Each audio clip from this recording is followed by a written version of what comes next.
दोस्तों, मरने के बाद एक आदमी फिर से जिंदा हो जाता है। ऐसे चमत्कार इस दुनिया में पहले भी हुए थे, आज भी हो रहे हैं और आगे भी होते रहेंगे। लेकिन सबसे बड़ी बात यह है कि उस आदमी को मरने के बाद का सारा किस्सा, सारा वाकया याद है। मरने के बाद क्या हुआ उसके साथ और क्या होता है, सब कुछ वो पत्रकार को बता रहा है। बड़े बड़े डॉक्टर, बड़े बड़े कार्डियोलॉजी भी हैरान और परेशान है। आइए दोस्तों, पूरी कहानी जानते हैं विस्तार से। आखिर वो बंदा कौन था, कहाँ का था और कैसे मरा और फिर कैसे जिंदा हो गया। कहानी शुरू करने से पहले दोस्तों आप लोग बहुत बहुत शुक्रिया, बहुत बहुत धन्यवाद। आप लोग हमारे वीडियो काफी मात्रा में लाइक करते हैं, चैनल को सब्सक्राइब करते हैं। दोस्तों, अपना प्यार और आशीर्वाद हमारे ऊपर ऐसे ही बनाए रखिएगा। हम आपके दोस्त, आपके भाई हैं। आइए दोस्तों, कहानी शुरू करते हैं।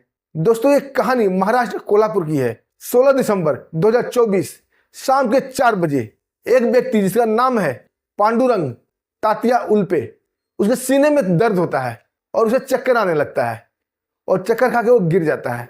गिरने के बाद उसे घर वाले आनंद फानंद में उसे उठा के वहां के नजदीकी अस्पताल गंगा बेस स्थित अस्पताल जो नजदीक था वहां ले जाते हैं। वहां पे कार्डियोलॉजी उन्हें इमरजेंसी में एडमिट करते हैं। ईसीजी होने लगता है, उसे वेंटिलेटर पर चढ़ा दिया जाता है। लेकिन 1-2 घंटे के बाद उसे डॉक्टर मृत घोषित कर देते हैं और डॉक्टर बोलते हैं, सॉरी, मैं इन्हें बचाने में कामयाब नहीं हुआ। अब उनके परिवार में, उनके घर में रोना चीखना मच जाता है। सभी रिलेटिव को खबर कर दी जाती है कि पांडुरंग तात्या उल्पे मर चुके हैं, उनका देहांत हो चुका है। घर वाले परिवार वाले हॉस्पिटल में आना शुरू कर देते हैं और परिवार वाले उनके अंतिम संस्कार की सारी तैयारी कर लेते हैं। और इधर कुछ परिवार वाले हॉस्पिटल में डिस्चार्ज की प्रक्रिया पूरी करने लगते हैं। दोस्तों, डिस्चार्ज की प्रक्रिया में लगभग 2.5 से 3 घंटे लग जाते हैं। अब शाम के 7, साढ़े 7 बजे का टाइम हो गया था और उधर जो परिवार वाले थे वो उनके अंतिम संस्कार की पूरी तैयारी कर लेते हैं। लकड़ी उकड़ी जैसे ले जाने के लिए, स्ट्रेचर जो भी है, सब प्रक्रिया वो पूरी कर लेते हैं। उनके घर में उनके परिवारजन का, उनके रिलेटिव का, उनके दोस्त का, जान पहचान का लोगों का आना जाना शुरू हो जाता है। और इधर हॉस्पिटल से एम्बुलेंस में लाश को लेकर वो अपने घर के लिए निकलते हैं, कोल्हापुर। तभी दोस्तों, गंगा बेस स्थित अस्पताल से लेके उनके घर कोल्हापुर के बीच एक कस्बा बावड़ा क्षेत्र पड़ता है। उस कस्बा बावड़ा क्षेत्र में एक स्पीड ब्रेकर था जो कि बहुत ऊंचा था। एम्बुलेंस वाले इस चीज को ध्यान नहीं देते हैं और एम्बुलेंस स्पीड से, जोर से स्पीड ब्रेकर पर चढ़ जाती है और जबरदस्त झटका लगता है।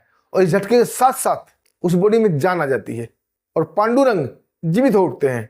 जैसे उसके परिजन, जैसे उसके घर वाले उनको हिलते डुलते देखते हैं, आनंद फानंद में वहां से जो नजदीक हॉस्पिटल था, DY पाटिल हॉस्पिटल कोल्हापुर, वहां ले जाते हैं।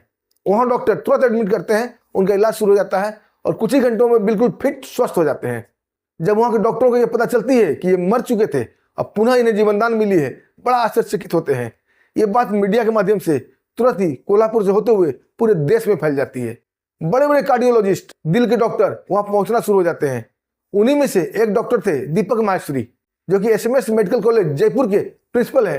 वो भी बाय एयर कोल्हापुर पहुंचते हैं उनका इंटरव्यू लेने के लिए, उन्हें देखने के लिए। उन्हें हर तरह से चेकअप किया जाता है, हर तरह से निरीक्षण किया जाता है, बिल्कुल स्वस्थ और फिट पाया जाता है। जब पत्रकार भाई उनसे पूछते हैं डॉक्टर साहब से कि साहब ये चमत्कार कैसे हुआ, तो डॉक्टर दीपक माहेश्वरी साहब, जो कि SMS कॉलेज के प्रिंसिपल भी हैं, कि साइंस टेक्नोलॉजी से भी ऊपर, डॉक्टरों से भी ऊपर एक सत्ता है, सुपर पावर है जो ये सब कुछ कर सकता है। यानी डॉक्टर भी मानते हैं कि चमत्कार है, भगवान है। और सबसे बड़ी आश्चर्य की बात तो ये है दोस्तों कि पांडुरंग को वो सब कुछ याद है, वो वाकया याद है जो मरने के बाद उनके साथ घटित हुई। जब पत्रकार बंधु पूछते हैं वो सब कुछ वो बताते हैं। अब जानिए दोस्तों कि क्या हुआ था मरने के बाद। बाकोल पांडुरंग ये बताते हैं कि मरने के बाद उनके साथ क्या हुआ था। उनके सीने में दर्द हुआ, उन्हें चक्कर आया, वो गिरे। यहाँ तक तो पांडुरंग को याद है। लेकिन गिरने के बाद उनकी बॉडी 2 हिस्से में बढ़ जाती है। एक तो नीचे बॉडी गिरा हो तो था ही था, एक पांडुरंग ऊपर भी तैर रहे थे। जब वो देखते हैं कि मेरे जैसा ही कोई शख्स नीचे लेटा हुआ है, उसे हिलाने डुलाने की कोशिश करते हैं, लेकिन उनका हाथ वो टच नहीं कर पाता है बॉडी को, आर पार निकल जाता है। फिर वो गौर से देखते हैं, वो पांडुरंग ही है। इन 2 पांडुरंग, एक आत्मा, एक बॉडी।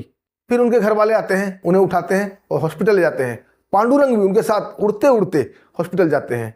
वो अपने परिजन से, अपने घर वाले से बात करने की कोशिश करते हैं, लेकिन कोई भी परिजन, कोई भी घर वाले उनकी बात न समझ सकता था, न सुन सकता था। और जब अपने घर वाले का हाथ पकड़कर, बॉडी हिलाकर उन्हें कुछ बताने की इशारा करते हैं, बताने की चेष्टा करते हैं, तो वो बता नहीं पाते क्योंकि उनका बॉडी टच ही नहीं हो रहा था, वो आर पार हाथ निकल रहा था। उसे हॉस्पिटल में एडमिट किया जाता है और डॉक्टर से बात करने की कोशिश करते हैं कि मैं ठीक हूँ, मुझे क्या हुआ है, आप लोग मेरे बॉडी के साथ क्या कर रहे हो। लेकिन वो डॉक्टर से भी बात नहीं कर पाते हैं। जब 1-2 घंटे की प्रक्रिया होती है, उसके बाद पांडुरंग बताते हैं कि 3-4 आदमी आते हैं जो कि वो बिल्कुल उन्हें नहीं जानते थे। उन्हें उनके साथ लेकर ऊपर उड़ने लगते हैं। पांडुरंग कोई विरोध नहीं कर पाते हैं और उनके साथ साथ ऊपर चलते जाते हैं।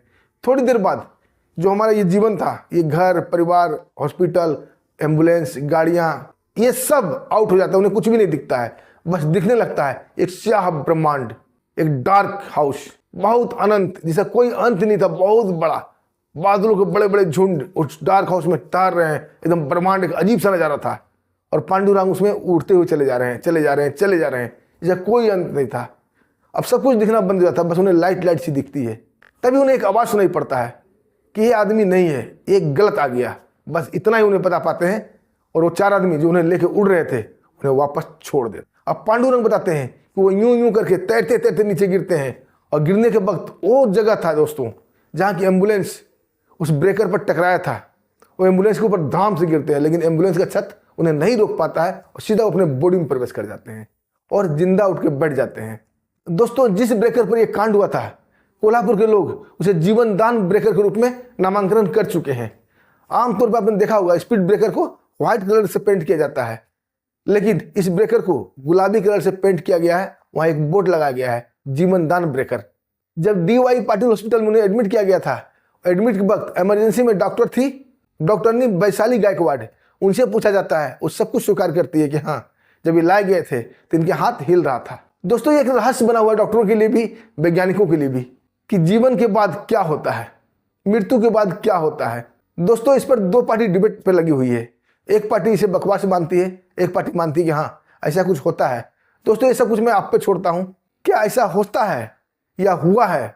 अब आप ही कमेंट में बताइएगा, क्या ऐसा हो सकता है? ऐसी अजीबोगरीब घटना होती है या नहीं? आप इसे मानते हैं या नहीं? अब दोस्तों, वक्त वो आ गया है जो हमारे प्यारे प्यारे दोस्तों में कमेंट करते हैं उनका नाम बताने का। आइए दोस्तों, अपना अपना नाम सुनिए। दोस्तों, पहला कमेंट है रियाजुल हसन का। ये लिखते हैं बहुत सुंदर स्टोरी। रियाजुल भाई, आपको बहुत बहुत धन्यवाद।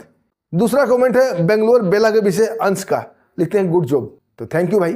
तीसरा कमेंट है KM शेख का, महाराष्ट्र जिला जलगांव से। ये लिखते हैं नाइस स्टोरी, एक्शन एक्सपीरियंटेड सर, तो शेख भाई आपका बहुत बहुत धन्यवाद। चौथा कमेंट है मनोज कुमार दास जी का, लिखते हैं बहुत सुंदर स्टोरी, तो मनोज कुमार जी आपको बहुत बहुत धन्यवाद। और 5वां कमेंट है वीरेंद्र कुमार का। ये लिखते हैं मेरा नाम वीरेंद्र कुमार है, आपका वीडियो बहुत अच्छा लगता है देखने और सुनने में। तो वीरेंद्र भाई, ऐसे ही हमारा वीडियो आप देखते रहिए और हमें हौसला बढ़ाते रहिए, आपका बहुत बहुत धन्यवाद। दोस्तों, जो भी हमारे नए दोस्त वीडियो को देख रहे हैं, अपना नाम लिखिए, आप कहाँ से लिख रहे हैं वो लिखिए, हम आपका नाम बताएंगे। आप दोस्तों हमें आज्ञा दीजिए, फिर मिलते हैं एक शानदार स्टोरी के साथ। तब तक के लिए नमस्कार, जय हिंद।